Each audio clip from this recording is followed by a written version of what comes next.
Pat Garret and Billy the Kid, as I knew them. Reminiscences of John P. Meadows. Chapter 1. Getting Acquainted. Fort Sumner, Pinus Wells, White Oaks. The time ain't long enough to tell all I know about Billy the Kid. I guess I came into Fort Sumner in 1880, in the spring sometime. I think about March. I had had a little bad luck on the plains, had lost my hat down there, and consequently was out on the plains nearly 3 days without a hat. You can imagine what my face looked like after 3 days in the sun and wind. My patron's name was Tom Norris. I knew him a long time, and will say this for him: a better man never lived than Tom Norris. When we got into Fort Sumner, Tom went to get me a hat, and while he was gone, I went and thrown my bedroll on the ground under a tree, and lay down and pulled a red handkerchief over my face. I was feeling mightily bad, and I was suffering something terrible with my face. After a while, some fellow came along and gave me a kick on the foot. This made me take the handkerchief off my face. The newcomer said, "Say, Paddle, looks like you were up against it." I said, "Yes, that's the way it feels." He said, "What's the matter with that face of yours?" So I told him my troubles and about my hat. He said, "You can't lay here in that hot sun and wind in that fix." I said, "I say so, too." He said, "Get up and come on. I'll give you a room and a cot to lay on." I thanked him and said I thought I'd better stay right where I was. You see, Tom and me had just crossed the plains, and I had got to plumb full of creeping vermin, but I didn't want to go into his room, and I told him so. But he said, "Oh, I've had a million on me, come on." So he picked up my bed and walked over to one of the old dobbies belonging to the fort. He walked into one of the rooms and laid my bed on an old iron cot that was there. I went in and lay down on it. Then this young man, he was in his early 20s, but rather boyish looking, went over to the Maxwell house and told old Lady Maxwell about me. She was a good, kind woman, and when she learned the condition I was in, she came over and looked at me. She had a young fellow to get a sponge and wash my face off good. Then she starts in to doctor me back to health again. The job took 5 or 6 days, but my face got as good as ever. That was how I came to meet Billy the Kid the first time. Up to then I had never heard tell of him, much less saw him. When I began to think of getting up and moseying around, I asked Tom Norris about the hat he was supposed to get for me. "For God, John," he said, "I couldn't find no hat here. Looks like they don't wear them out here." Bill the Kid heard us talking and says, "I give him one," and he did, give me an old Stetson hat he had. The Kid was around the place for several days, and each day came to see that I had something to eat and that my face was doctored. I soon got up and was able to get around. In the meantime, Billy the Kid was dealing monte for Pete Maxwell's sheep herders and sheep shearers. This was his game, and he was a master at the art of dealing monte. Kid and I began to get pretty well acquainted. I found out from him that they found me lying out under the tree. He also had just come into Sumner. He had come in from different directions. I had got there about 9 or 10, coming down from Sunnyside 6 or 7 miles to the north, while Kid had come about 11 from Cedar Canyon on the south. At this time he was on his good behavior, and the officials were not molesting him.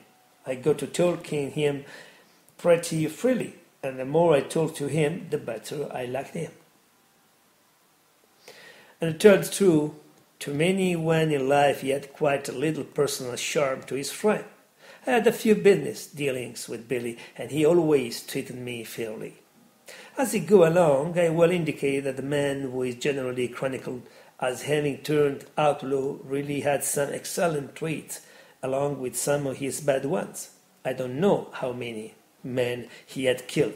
In fact, I didn't know when he had killed any, and I didn't care. As a matter of fact, I don't care even to this day. I liked him right off the reel, and I do this day. And I do to this day, though it has been 50 years since Pat Garret captured him by killing him. Time went on, and we heard about a big fiesta taking place at Puerto de Luna, a Mexican settlement a few miles to the north of Fort Sumner. Keith says to me one day, "John, I have just come over from White Oaks, the new mining town down in Lincoln County, and I want to go to the fiesta and deal Monty to them Puerto de Luna fellows. I've been dealing Monty at White Oaks, and I made some money. I want to try my luck up at Puerto de Luna."